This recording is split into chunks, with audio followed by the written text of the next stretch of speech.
Rekan-rekan, berjumpa lagi bersama saya Arga Tumadi dan kita masih akan membahas kembali terkait dengan pengadaan barang dan jasa. Dan seperti biasa, saya juga sudah menghadirkan dua narasumber kita pada hari ini.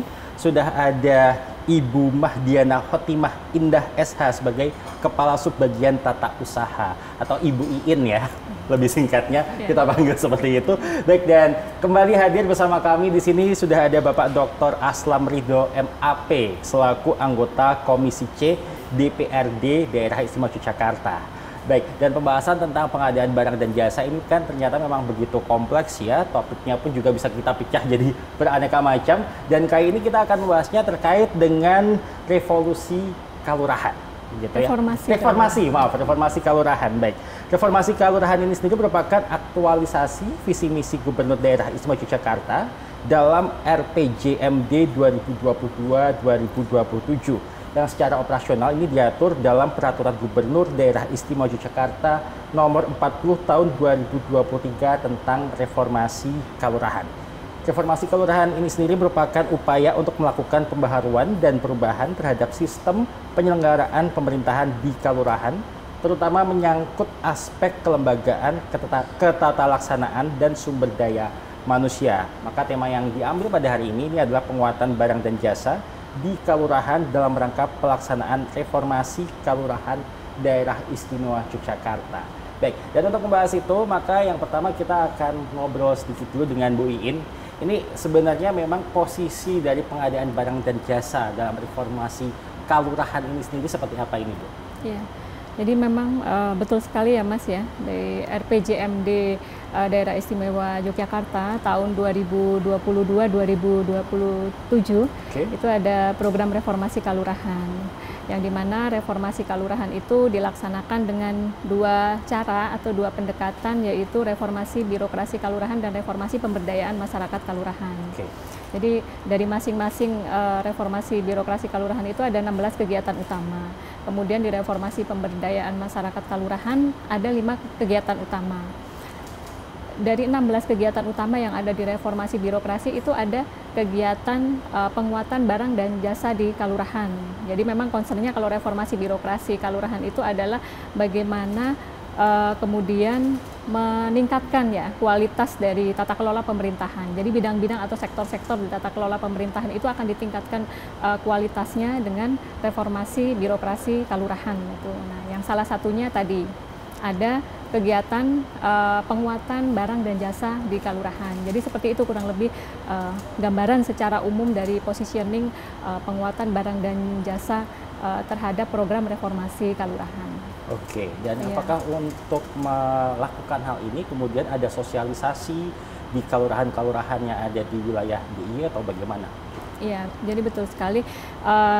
Dalam implementasinya program reformasi kalurahan tentu dilaksanakan dengan penyusunan dari regulasinya dulu ya, toolsnya dulu dari Pergub, terus kemudian juga panduannya juga disusun, ada petunjuk teknis yaitu dengan keputusan gubernur seperti itu, yang kemudian itu disosialisasikan kepada masyarakat implementasinya. Nah, dari masing-masing kegiatan yang ada di dalam baik itu reformasi birokrasi maupun reformasi pemberdayaan tentu perlu kemudian disosialisasikan, ya, termasuk juga kegiatan penguatan pengadaan barang dan jasa seperti itu. Cuman memang karena kebetulan kami masuk juga dalam tim dan Pokja reformasi birokrasi kalurahan, di situ pelaksanaannya bertahap, gitu. Pelaksanaannya bertahap. Jadi dari 16 kegiatan itu ada kegiatan yang mungkin dilaksanakan di tahun 2024 karena mulainya 2024. Jadi dimulainya pelaksanaannya itu 2024. Tapi ada yang awalannya dimulai 2025. Kebetulan kalau yang penguatan barang dan jasa di kalurahan itu sebetulnya nanti akan dimulai intervensi itu di tahun 2026 seperti itu. Tapi walaupun nanti akan diintervensi di tahun 2026, kepada perangkat daerah pengampu atau leading sektor itu kemudian didorong untuk sudah memulai mereka merancanakan sebuah program kegiatan terkait, kalau kami di Biro Pengadaan Barang dan Jasa itu terkait dengan penguatannya itu sejak mulai dari tahun-tahun sekarang Nah, itu yang kemudian menjadi salah satu bahan pertimbangan kami, bahwa di perencanaan program biro kami itu sudah mulai mempertimbangkan bagaimana kami mensupport atau mendorong apa yang menjadi program Bapak Gubernur di dalam reformasi kelurahan ini, seperti itu. Baik. Ya, kita ke Pak Aslam dulu. Pak, ini kan mengingat namanya saja adalah reformasi, ini berarti kan perubahan dan tujuannya pasti juga untuk ke arah yang lebih baik dan mungkin juga untuk mempermudah juga begitu ya. Ini tanggapan dari DPRD sendiri seperti apa, Pak? Untuk Yogyakarta memang punya spesifikasi khusus ya dibandingkan dengan provinsi yang lain. Di Provinsi DIY itu punya kewenangan keistimewaan yang tidak dimiliki oleh provinsi yang lain.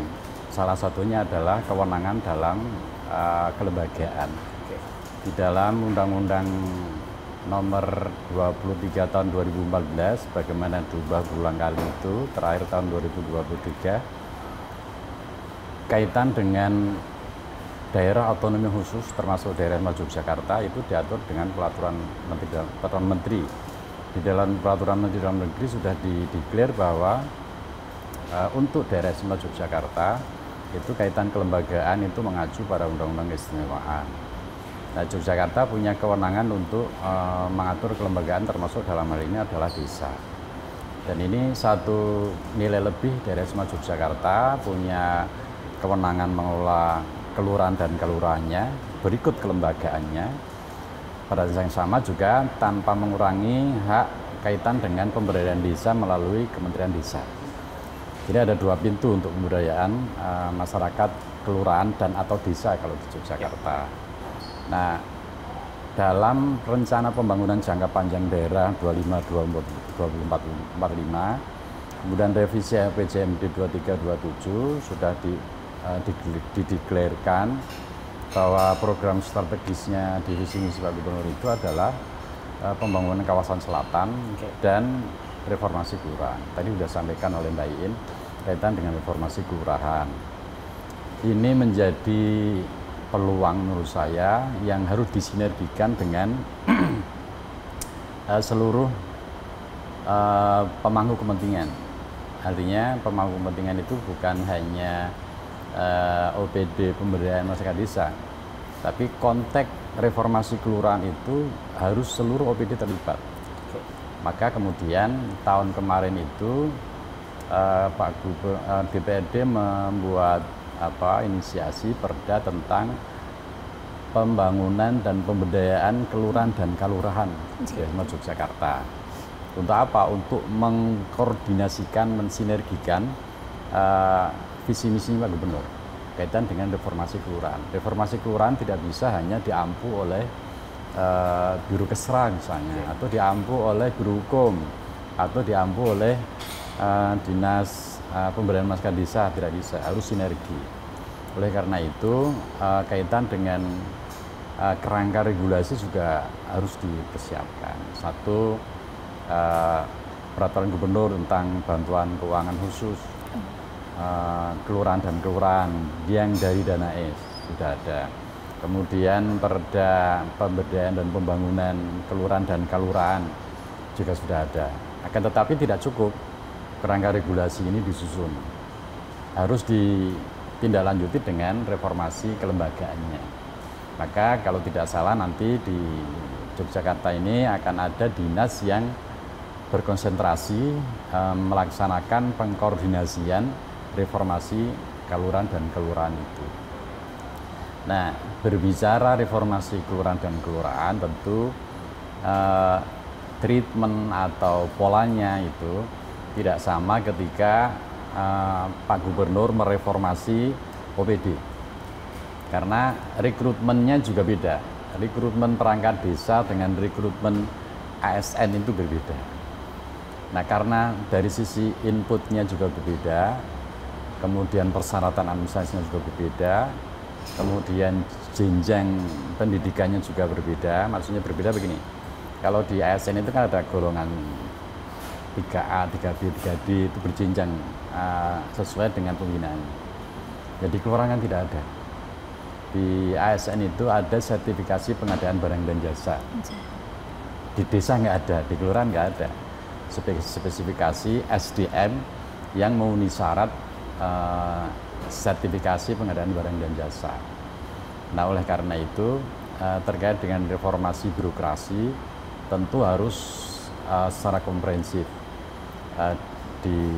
direncanakan, kemudian juga disesuaikan dengan real kondisi objektif perangkat di kelurahan di daerah Yogyakarta. Artinya database tentang perangkat di kelurahan dan lembaganya itu harus ada dulu. Artinya beban analisis beban kerja, kemudian ketersediaan SDM dari beban kerja itu harus ada dulu. Sehingga ketika kalimat reformasi digulirkan itu, kita sudah tahu, oh beban kerjanya di kelurahan itu sekian. Dengan beban kerja sekian, maka dibutuhkan SDM sekian yang berstandarisasi sekian. Menurut saya reformasi berada di ruang itu. Artinya itu satu basis yang harus kita lalui reformasi kelurahan itu, sehingga tidak serta-merta reformasi itu ora podo karo sing wingi. Kan reformasi tidak serta-merta begitu. Sing penting ora podo karo sing wingi. Hanya sekedar berbeda saja begitu ya. Hanya sekedar berbeda. Berbeda itu jenenge apa-apa tidak cukup begitu. Artinya analisis beban kerjanya seperti apa sih di kelurahan? Dengan beban kerja seperti ini dibutuhkan kelembagaan seperti apa di kelurahan itu. Kemudian spesifikasi SDM-nya seperti apa. Sehingga karena ini jangka panjang, kedepannya menjadi benar-benar apa yang menjadi visi misinya gubernur itu tekan gone. Tidak sekedar beda jeneng, tidak sekedar beda format gitu. Reformasi menurut saya tidak. Dan ini membutuhkan peta jalan yang panjang. Dibutuhkan upaya yang panjang, keseriusan seluruh lintas pemangku kepentingan tadi itu. Itu yang pertama kaitan dengan visi misi gubernur reformasi kelurahan. Kemudian spesifik yang terkait dengan pengadaan barang dan jasa. Jangan sampai nanti perangkat kelurahan yang dalam tanda petik tanpa mengurangi rasa hormat kami dengan teman-teman perangkat di kelurahan, mereka tidak secara spesifik menguasai atau belum menguasai kaitan dengan pengadaan barang dan jasa yang dipakai parameternya oleh auditor. Nah, di titik ini maka kemudian perlu penguatan sistem, kemudian penguatan manajemennya. Karena peraturan gubernur tentang bantuan keuangan khusus kelurahan dan kelurahan itu menjadi pintu masuknya kewenangan dana keistimewaan untuk ke kelurahan-kelurahan. Jadi sebelum digelontorkan BKK ke kelurahan, ini harus dipersiapkan betul. Jangan sampai nanti perangkat kelurahan itu jadi momok itu, kemudian jadi defend nggak mau mengelola bantuan-bantuan dekonsentrasi dari provinsi, diantaranya dana es itu, karena mereka takut nanti tidak melebu kunjaran misalnya. Itu satu problem yang harus kita antisipasi. Atau sebaliknya, kewenangan untuk pengadaan barang dan jasa diberikan pada kelurahan ini menjadi euforianya perangkat di kelurahan gitu, tanpa dilengkapi dengan skill, kemudian endingnya mereka menjadi pesakitan. Ini kan yang perlu kita hindari. Itu yang tadi saya sampaikan, ada perencanaan yang komprehensif kaitan dengan pengadaan barang dan jasa di kelurahan. Takutnya nanti sesuatu yang memang niat ini adalah positif, tapi jatuhnya malah itu tadi ya Pak ya, mereka takut karena takutnya hal-hal yang buruk itu tadi terjadi begitu. Nah, berkaitan dengan reformasi kelurahan ini sendiri tadi juga sempat disebutkan berkaitan dengan pengadaan jasa, barang dan jasa ini kan juga perlu edukasi juga begitu ya, perlu pelatihan. Nah, ini bagaimana pelatihan atau edukasi yang dilakukan gitu? Iya, baik. Terima kasih. Jadi memang kalau kita berbicara mengenai implementasi reformasi kalurahan ya, khususnya reformasi birokrasinya, gitu seperti itu. Panduannya sudah ada, yaitu ada peraturan gubernur tadi, terus kemudian juknisnya juga sudah ada, yaitu bentuknya SK gubernur seperti itu. Nah, di dalam panduannya itu terdapat yang namanya rencana aksi, karena kami juga masuk ke dalam tim dan Pokja, tentu kami mengikuti mulai dari tahap penyusunan regulasinya sampai dengan implementasinya sekarang. Nah, di dalamnya itu ada rencana aksi. Jadi betul tadi yang dikatakan oleh Pak Aslam ya, bahwa dalam pelaksanaan reformasi kalurahan itu tidak bisa hanya kemudian diampu oleh satu perangkat daerah, yaitu dinas desa mungkin ya Pak ya, karena dinas desa sekarang, dinas kalurahan di DIY sudah ada seperti itu. Tapi reformasi kalurahan itu adalah kerja-kerja kolaboratif. Kalau bicara di Pemda, kolaborasinya siapa? Kolaborasi reformasi kalurahan adalah itu lintas sektor.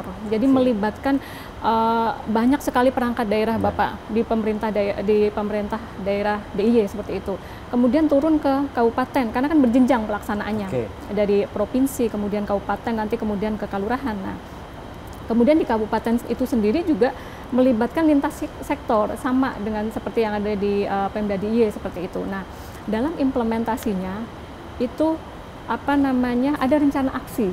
Nah, itu yang kemudian menjadi pedoman bagi perangkat daerah yang mengampu, karena kegiatannya ada 16 nih.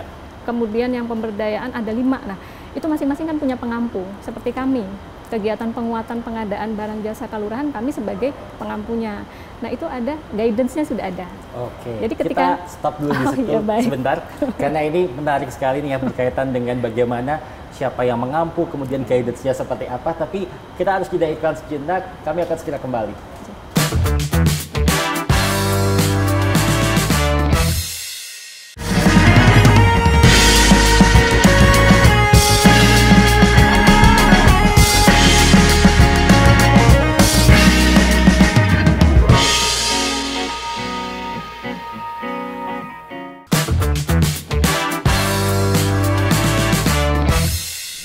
Ya, rekan-rekan, terima kasih Anda masih bersama dengan kami. Dan tadi maaf sekali harus dipotong karena ada jeda iklan, tapi kita lanjutkan. Tadi seru sekali ya masalah bagaimana cara melatih sebenarnya ya. Ada mereka-mereka ini yang memang seharusnya menjadi orang yang mumpuni, begitu kan, di wilayahnya masing-masing. Tadi kan sudah dikatakan ada guidance-nya, kemudian juga siapa yang mengampu. Ini bisa dilanjutkan Mbak tadi pembahasannya. Iya, jadi yang betul sekali, nanti sudah toolsnya sudah terbentuk gitu ya, kemudian sistemnya juga sudah dibangun untuk reformasi kalurahan, tinggal bagaimana implementasinya.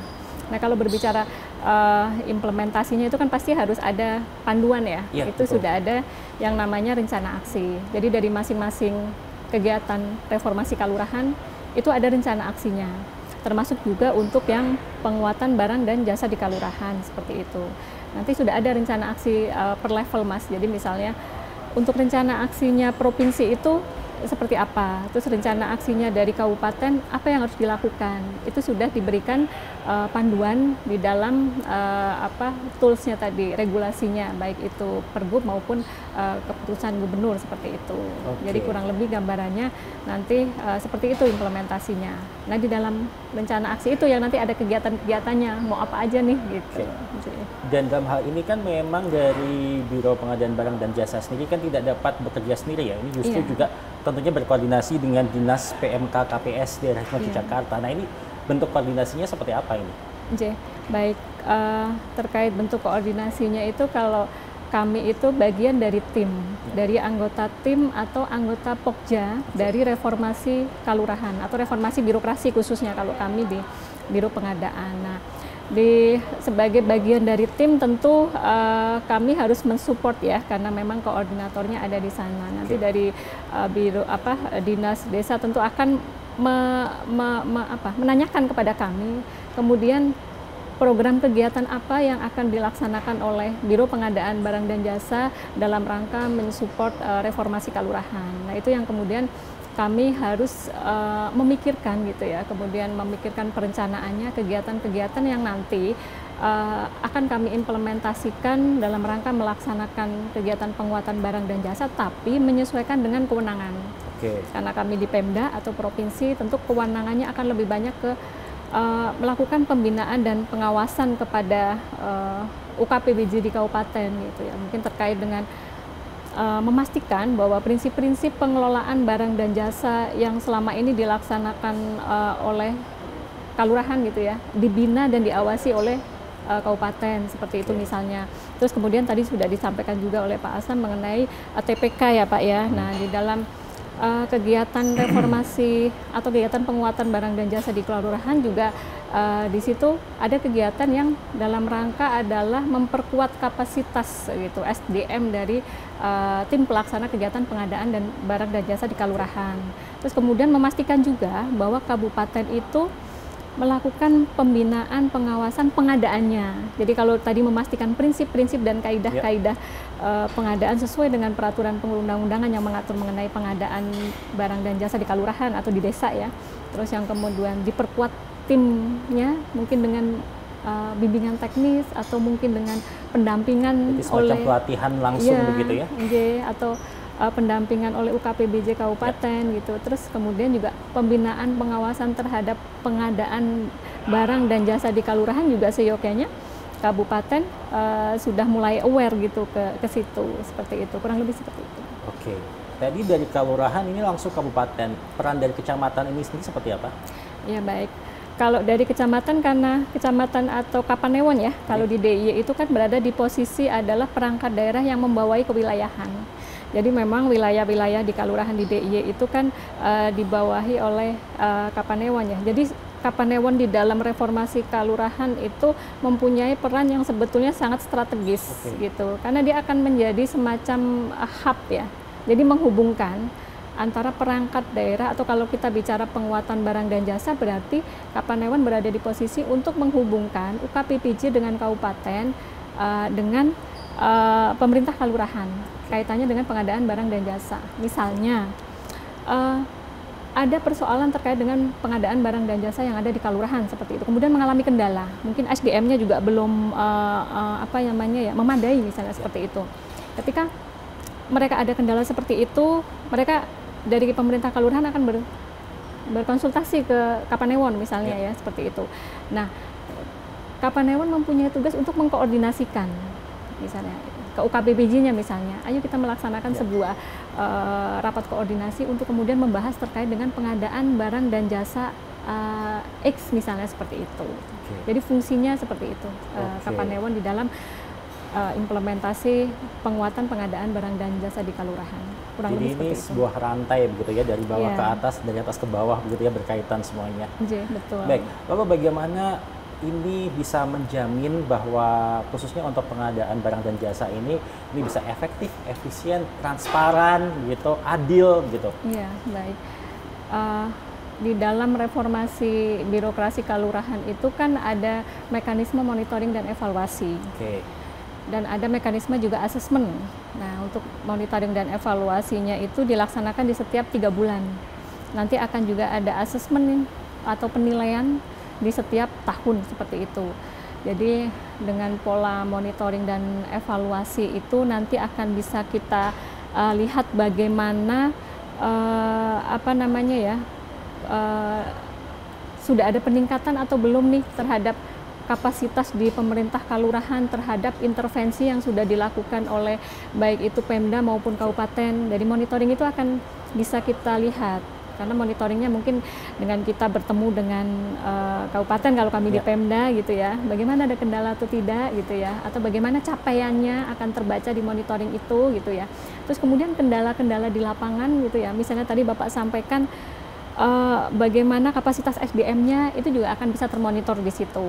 Nah, pola monitoring itu yang nanti akan bisa melihat capaiannya sampai sejauh mana dampak dari implementasi kegiatan dan juga kendala-kendalanya pengadaan misalnya di lapangan seperti apa akan terbaca di situ. Nah, kemudian dari karena sudah mengetahui kendalanya tentu akan bisa merumuskan sebuah perbaikan atau rekomendasi perbaikan. Nah, kurang lebih kira-kira seperti itu, Mas. Monitoringnya ini bisa dijelaskan secara lebih rinci, mungkin apakah ada datang langsung ke lapangan atau bagaimana? Kalau pola monitoring itu berjenjang, Oke. ya. Jadi nanti pola monitoringnya itu dari Pemda DIY melalui tim atau Pokja, atau bahkan juga melalui perangkat daerah sendiri juga tidak apa-apa kepada kabupaten. Nah, nanti baru dari kabupaten yang akan melaksanakan monitoring langsung ke kelurahan, seperti itu. Jadi dari hasil monitoring itu nanti yang akan kemudian kita lihat hasil tadi itu, apa namanya, capaiannya dan kendala-kendala yang ada di lapangan. Jadi berjenjang, seperti itu. Nah, baik, ini kita beralih ke Pak Aslam lagi nih Pak. Pak, ini berkaitan dengan monitoring supaya akuntabilitasnya tetap terjaga, tetap efektif, efisien. Ini bagaimana dari pihak DPRD ini juga pastinya memantau ini Pak? Jadi dalam sistem tata pemerintahan daerah, biro itu supporting system, bukan OPD teknis itu. Sehingga dalam konteks diskusi kita hari ini, Biro PPJ itu menjadi supporting system bagi OPD yang memimpin, yang melideri kegiatan-kegiatan pengadaan barang dan jasa di kelurahan. Tadi beberapa yang sudah disampaikan ada tool, ada itu supporting system. Bagi siapa? Bagi OPD yang menjadi leader dalam pelaksanaan pemberdayaan kelurahan dan kelurahan. Siapa itu? Ya Dinas Pemberdayaan Kelurahan. Itu leadernya. Anggotanya siapa? Ya OPD terkait. Jadi dalam konteks diskusi kita hari ini itu tentu biro PPJ bukan pada posisi leader. Dia menjadi supporting system. Supporting system bagi OPD pemberdayaan kelurahan, kemudian OPD terkait. Iki loh supporting sistemnya seperti ini nih. Kemudian nanti tentu akan dievaluasi oleh Biro PPJ. Karena yang terkait dengan pengadaan barang dan jasa itu yang menguasai ya teman-teman di Biro PPJ kaitan dengan pengembangan ekonomi di Provinsi DIY yang menjadi supporting sistemnya Biro Ekonomi. Nah, ini yang perlu saya sampaikan di forum diskusi. Jangan sampai nanti kemudian ada pemahaman yang meminta biro. Biro menjadi supporting system. Pada siapa? Pada OPD yang memimpin kegiatan reformasi kelurahan dan kelurahan itu. Itu yang perlu saya sampaikan. Kemudian yang terkait dengan koordinasi khusus spesifik kaitan dengan pengadaan barang dan jasa itu yang menjadi PR tentu selain tadi itu koordinasi lintas OPD pemangku kepentingan terkait di level Pemprov, itu koordinasi dengan kabupaten kota sebagai pembina di tingkat level kabupaten. Ini penting saya sampaikan, jangan sampai ada istilah pemahaman teman-teman kabupaten kota, reformasi kelurahan kan dari provinsi. Jadi kami ini kan hanya ngewangi gitu. Ngewangi kira dijak ora itu ya. Sense belonging ini penting. Merasa ndarbeni bahwa visi misinya gubernur itu ya harus include di dalam visi misinya bupati dan wali kota di DIY. Gak bisa dong bupati wali kota itu punya visi misi tersendiri di wilayahnya yang berbeda dengan visi misinya gubernur di wilayah kabupatennya masing-masing. Ini penting kita sampaikan di diskusi kita hari ini karena jangan sampai visi misinya gubernur ini sing merasa memiliki hanya OPD di provinsi. OPD di tingkat kabupaten juga harus bersinergi, merasa punya. Sehingga ketika ada supporting system dari biro, ini otomatis mengalir koordinasi dengan kabupaten kota.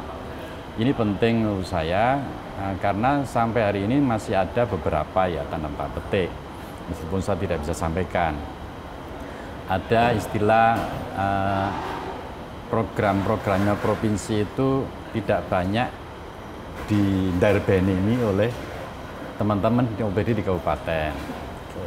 Saya nggak tahu ini apakah komunikasi timbal baliknya itu kudu provinsi sing jawil sing ngundang atau kabupaten kuwi harus juga njawil duluan, tapi ini butuh koordinasi yang komprehensif dan kualitatif kaitan dengan implementasi visi misi gubernur. Sekali lagi untuk menghindari tadi itu, aku kan visi misinya gubernur dari kabupaten, dari provinsi. Kami kabupaten ya dijawil, daerah dijawil ya rasah.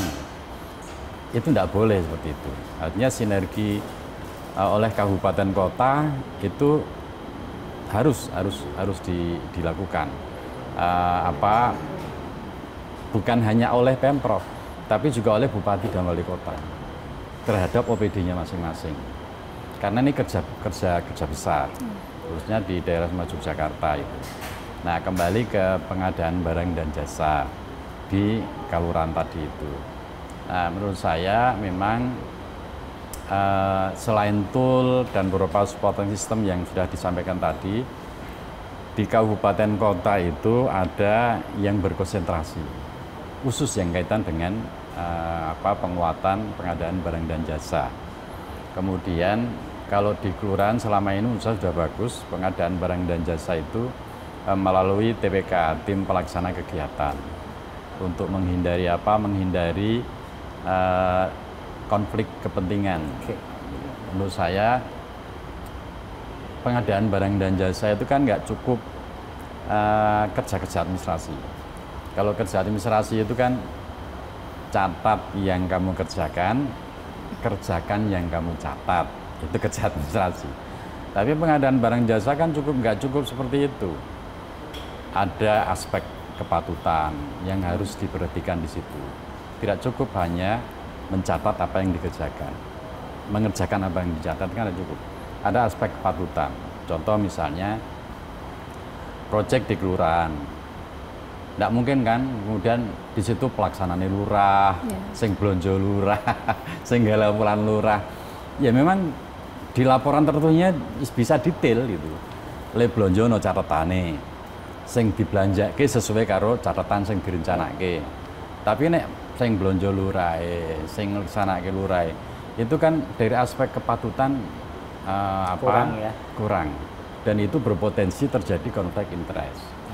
Jadi dalam konteks pengadaan barang dan jasa itu butuh spesifikasi skill, sehingga prinsip akuntabilitas dan transparansi itu bisa benar-benar terjaga. Untuk apa? Untuk bagaimana agar kepala daerah bisa mempertanggungjawabkan secara transparan sesuai dengan kaidah-kaidah akuntabilitas dan transparansi publik gitu.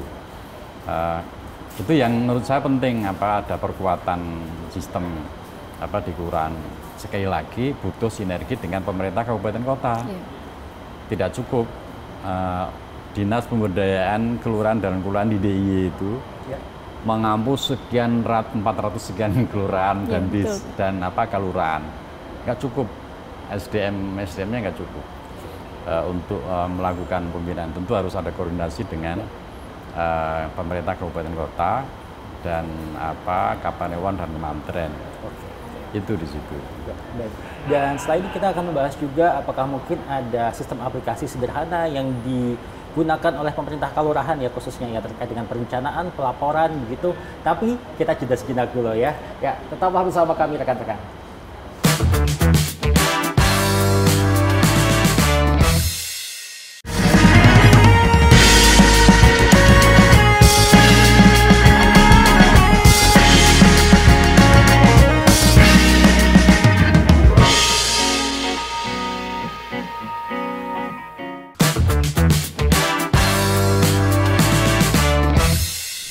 Ya, pemirsa, kita sudah memasuki sesi terakhir. Ini diskusi atau bincang-bincang kita bersama dengan Bu Iin dan juga Pak Aslam.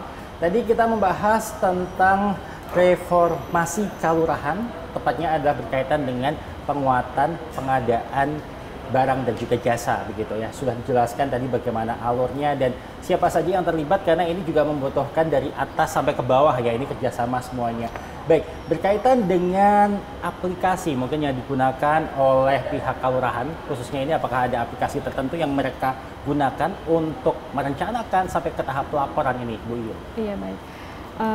Terkait dengan pengadaan barang dan jasa di kelurahan ya, memang sejauh ini belum ada atau belum menggunakan aplikasi ya secara khusus, karena memang aplikasi yang diinisiasi oleh LKPP ya dari pusat itu ada e-katalog seperti itu, baru sebatas digunakan oleh pemerintah daerah.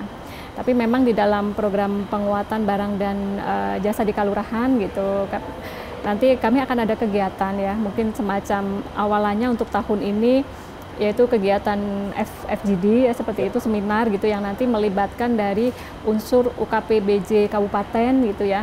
Juga ada nanti dari unsur pengadaan dan barang dan jasa yang ada di kelurahan. Yang itu temanya adalah terkait dengan mendorong digitalisasi pengadaan barang dan jasa di kelurahan. Cuman bentuk digitalisasinya nanti apakah kemudian akan menggunakan aplikasi yang disediakan oleh pemerintah atau kemudian menggunakan aplikasi yang dari mungkin dari lainnya gitu ya, seperti MBIS atau apa, itu yang nanti kemudian akan kita bahas, kita diskusikan seperti itu. Untuk di DIY akan seperti apa arahnya dari digitalisasi pengadaan barang dan jasa yang ada di kelurahan seperti itu. Nah, kemudian selain daripada FGD, di tahun ini kami juga akan melaksanakan semacam bimbingan teknis.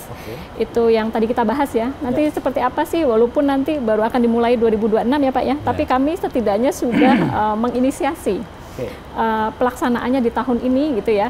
Nanti ada bimbingan teknis terkait dengan digitalisasi pengadaan barang dan jasa di kelurahan, atau mungkin juga bagaimana penguatan barang dan jasa yang ada di kelurahan secara umum. Jadi seperti itu kira-kira gambaran perencanaan kegiatan kami di Biro PBJ untuk mendukung reformasi kelurahan di DIY terkait dengan penguatan barang dan jasa di kelurahan, maupun dalam konteks bagaimana sih digitalisasi yang ada di pengadaan barang dan jasa yang ada di kelurahan. Kira-kira seperti itu, Mas. Mengingat ini pun juga program yang berkelanjutan, pastinya kan ini butuh evaluasi juga. Untuk evaluasi ini biasanya dilakukan seperti apa, dan untuk kurun waktunya mungkin berapa bulan atau periodenya seperti apa ini? Ya, kalau sementara ini kan kami masuk ke dalam tadi yang saya sampaikan tim dan Pokja ya, untuk monitoring dan evaluasinya tentu kami mengikuti pola yang atau sistem yang sudah terbangun di dalam program reformasi kelurahan, yaitu 3 bulanan seperti itu. Kalaupun nanti kemudian kami mempunyai inisiasi untuk melaksanakan baik itu monitoring maupun evaluasi yang sifatnya mungkin lebih intens gitu ke kabupaten gitu ya, itu tentu akan menjadi bahan pertimbangan kami. Kami akan melihat juga situasi bagaimana sih kondisi pengadaan barang dan jasa yang ada di kelurahan, baik itu dari sisi SDM-nya tadi yang disampaikan tim pelaksana kegiatan pengadaannya seperti apa, kapasitas dari sisi SDM-nya, terus kemudian kepatuhan terhadap penerapan prinsip-prinsip atau kaidah pengadaan barang dan jasanya itu sejauh ini itu seperti apa, terus kemudian faktor-faktor resiko gitu ya pengadaan barang dan jasa yang ada di kelurahan itu sejauh ini seperti apa, tentu itu akan menjadi bahan identifikasi. Tapi untuk tahap awal tahun ini tentu kami mungkin akan lebih banyak kegiatannya itu tadi yang sifatnya masih general, bagaimana memetakan kondisi pengadaan barang dan jasa di kelurahan dan melakukan identifikasi serta edukasi terkait dengan pengadaan barang dan jasa di kelurahan dalam konteks penguatan seperti itu. Kalau kendala yang biasa ditemui beberapa waktu belakangan ini apa? Kendala terkait mungkin dari pihak kelurahannya sendiri untuk melakukan pengadaan ini, pengajuan pengadaan ini bagaimana? Oh ya, baik. Kalau kendala ya, karena sebetulnya kan kegiatan ini baru akan kemudian kita laksanakan tahun ini, Mas. Jadi kalau sejauh ini kendala sih belum kemudian kami identifikasi ada kendala ya, karena selama ini koordinasi kami dengan UKPBJ di kabupaten juga baik ya, berjalan dengan lancar. Jadi sejauh ini belum kami temukan kendala yang berarti ya. Mungkin nanti kalau sudah kita lakukan kegiatan di lapangan, baru nanti akan kita temukan kendala-kendala bagaimana sih konteks pengadaan barang dan jasa, terutama juga ada kebijakan perpajakan yang baru misalnya seperti itu nanti akan terbaca ketika kami sudah mengimplementasikan kegiatan kami. Baik, ya. Beralih ke Pak Aslam. Ini Pak Aslam berkait dengan anggaran ini ya. Ini adalah sesuatu yang sensitif ya kalau kita sudah bahasnya anggaran ini. Ini melihat anggaran yang ada khususnya untuk reformasi kelurahan yang berkaitan dengan untuk pengadaan barang dan jasa ini sendiri, apakah untuk anggaran reformasi kelurahan ini sudah sesuai, kemudian sudah efisien atau bagaimana ini Pak? Jadi begini, reformasi pemerintahan daerah itu hari ini sudah berusia 25 tahun. Itu saja menurut beberapa pengamat itu masih jauh dari panggang. Artinya sudah berusaha 25 tahun nih usaha reformasi pemerintahan daerah ini. Artinya yang berjuluk reformasi ini memang harus butuh waktu panjang. Dan butuh check and balances. Ada penyempurnaan di dalam proses. Nah, dalam konteks pemerintahan daerah saja, itu di tengah jalan kan banyak regulasi-regulasi yang kemudian rencana yang di awal itu harus menyesuaikan regulasi yang baru. Kemudian menyesuaikan kondisi ekonomi yang berkembang pada proses berjalannya 25 tahun itu. Nah, demikian juga reformasi kelurahan. Reformasi kelurahan ini butuh waktu panjang. Nah, menurut saya RPJMD yang sekarang ini saatnya kita meletakkan pondasi. Bagaimana agar pondasi yang kita letakkan di RPJMD sekarang ini benar-benar bisa menjadi pijakan bagi RPJMD berikutnya. Nah, terhadap pertanyaan bagaimana konteks anggaran itu, tentu karena kami ini kan Komisi C ini mitranya kerja Biro PPJ. Nah, dalam konteks pelaksanaannya nanti, itu pelaksananya leadernya kalian adalah Dinas Pemberdayaan Kelurahan dan Kelurahan. Nah, ruang kami adalah memberikan supporting pada Biro PPJ yang memberikan supporting system kepada OPD terkait. Nah, dalam konteks itu DPRD memberikan supporting sepenuhnya. Komitmen politik DPRD terhadap reformasi kelurahan itu full. Artinya kalau dalam konteks anggaran tentu kami akan memberikan support kaitan dengan digitalisasi. Kemudian kalau perlu misalnya SDM, pengadaan SDM tentu akan kami support gitu. Termasuk pengadaan SDM baik di kelurahan maupun di provinsi dan juga di kabupaten. Seluruh kebutuhan terkait dengan reformasi kelurahan tentu akan kami support di DPRD. Karena menurut saya ini Yogyakarta harus bisa menunjukkan kepada dunia bahwa reformasi kelurahan ini menjadi satu-satunya jalan exit pembangunan masa depan. Jadi kalau kaitan dengan pembangunan anggaran bisa kita delivery ke kelurahan sebagai basicnya pembangunan pemerintahan daerah, maka tentu ini akan menjadi percontohan bagi daerah yang lain. Karena kalau semuanya tertumpu di pemerintah provinsi, ini berat. Dengan memberikan ruang kepada kelurahan, itu akan menjadi ringan kaitan dengan capaian-capaian rencana pembangunan jangka panjang daerahnya provinsi sendiri. Karena kalau hanya dipikul oleh OPD provinsi saja, ini berat. Nah, dengan diratakan, disaringkan ke kelurahan, mulai dari anggarannya, perkuatan fiskalnya kita perkuat, birokrasinya kita perkuat, sampai dengan pengadaan barang dan jasanya kita serahkan itu akan menjadi harapan RPJPD, rencana pembangunan jangka panjang daerah sampai dengan 2045 ini akan ada percepatan. Nah, RPJMD sekarang itu menjadi dasar kegiatan-kegiatannya, menjadi dasar bagi RPJMD tahun berikutnya. Saya sepakat dengan Mbak In tadi, tentu yang dikerjakan oleh masa periodisasi RPJMD sekarang ini tidak bisa serta-merta menjadi ukuran sukses tidaknya reformasi kelurahan. Karena harus bertahap. Apa yang dilakukan di masa kerja RPJMD sekarang ini menjadi dasar penyempurnaan untuk kerja-kerja reformasi kelurahan, khususnya pengadaan barang dan jasa di RPJMD berikutnya nanti. Nah, kalau ini Pak, terkait dengan transparansi, kalau sudah masalah dana kan pasti juga ujung-ujungnya ada ke transparansi ini.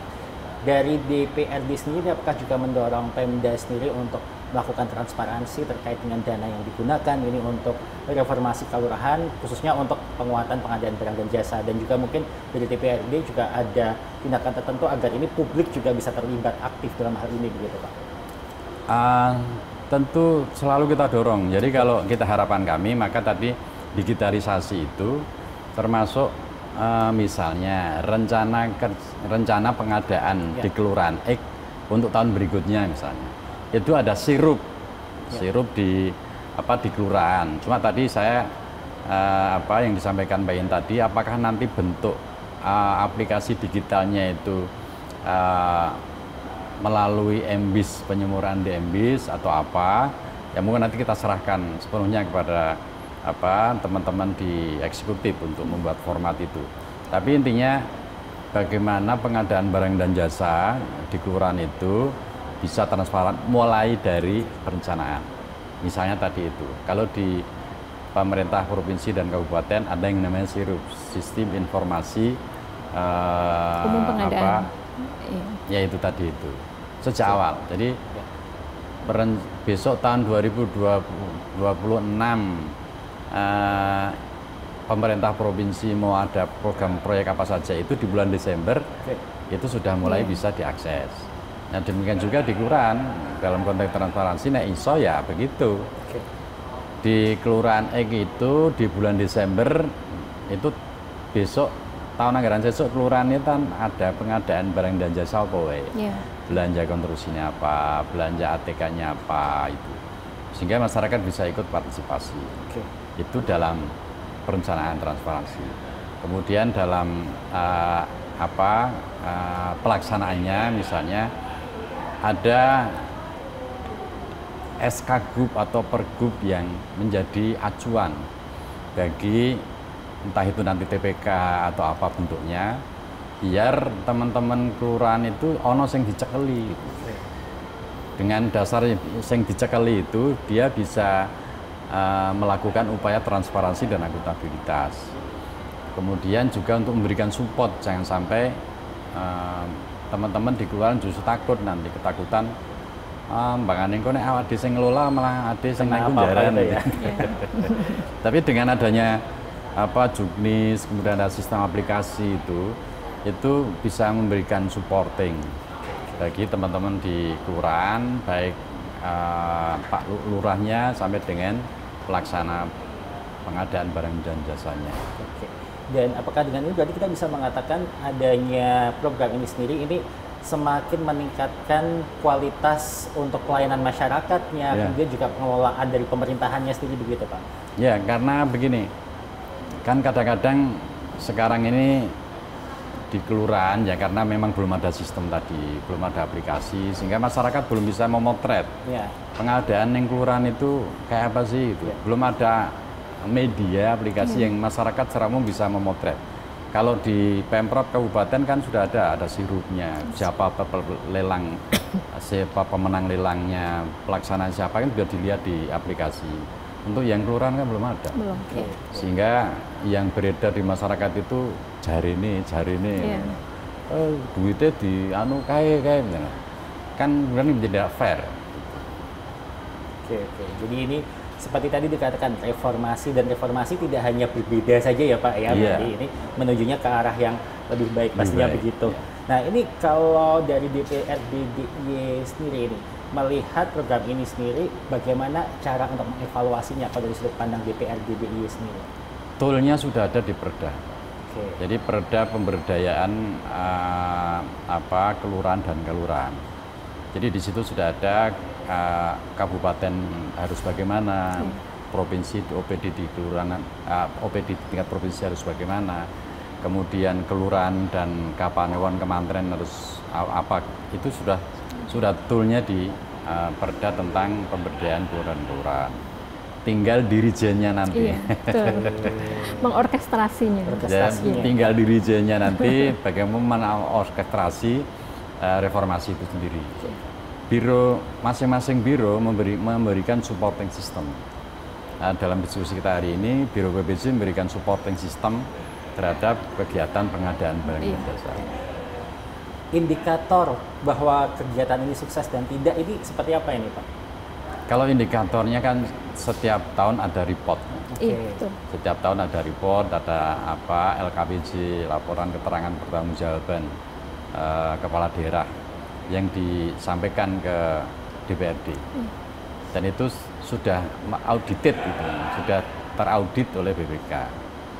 Sehingga dari laporan tahunan itu kita bisa mengurai, kemudian temuan-temuan dari auditor seperti apa saja, kemudian tindak lanjut dari temuan itu seperti apa, itu didokumen LKPJ. Setiap tahun kita selalu membahas bersama-sama dengan gubernur dan perangkat daerah dokumen LKPJ itu. Laporan keterangan pertanggungjawaban kepala daerah. Ini kita beralih sejenak ke Bu Iin. Bu Iin, ini kan mengingat bahwa kelurahan di DIY ini pun juga ada banyak begitu dengan kondisi situasi yang berbeda-beda begitu ya. Dari mungkin ya termasuk jaraknya juga berbeda dengan pusat gitu dan situasi yang berbeda. Ini apakah nanti bisa diyakinkan bahwa semuanya ini akan memiliki kesempatan yang sama memadai dalam program ini gitu? Baik. Terkait dengan itu ya Mas ya, jadi memang reformasi kelurahan gitu ya dilaksanakan itu secara masif kepada 392 kelurahan yang ada di DIY. Jadi waktu itu amanah dari Pak Gubernur gitu, jadi pimpinan kami juga waktu itu juga disampaikan bahwa sifatnya tidak piloting gitu, seperti itu. Sama juga dengan kegiatan penguatan di masing-masing sektor, terutama mungkin di kami yang penguatan barang dan jasa kelurahan. Jadi diharapkan nanti implementasinya masif di 392 kelurahan. Tapi memang kalau kita berbicara terhadap kegiatan dari masing-masing perangkat daerah, kami kan harus mempertimbangkan kami punya anggaran gitu ya, seperti itu. Nanti ini bisa menjangkaunya berapa kabupaten gitu, atau kalaupun misalnya 4 kabupaten, tapi bisa menjangkau berapa kelurahan, bisa seperti itu. Tapi kalau apa namanya ya, terkait dengan semangat gitu ya, semangat implementasinya itu adalah masif di 392 kelurahan dengan karakter yang berbeda-beda. Nah makanya dulu waktu awal pelaksanaannya gitu ya, itu kan ada asesmen, namanya asesmen awal, termasuk mengasesmen memetakan kondisi pengadaan barang dan jasa di kelurahan. Itu ada mekanisme, itu ada di awal pelaksanaan. Jadi di situ akan terlihat apa namanya, di situ terlihat bagaimana kualitas dan kapasitas dari masing-masing kelurahan ada, datanya itu ada, seperti itu, sehingga itu menjadi pondasi gitu ya, dasar dari masing-masing perangkat daerah termasuk kami Biro PBJ nanti akan melakukan langkah intervensinya itu di masing-masing kabupaten atau di masing-masing kelurahan itu kira-kira seperti apa.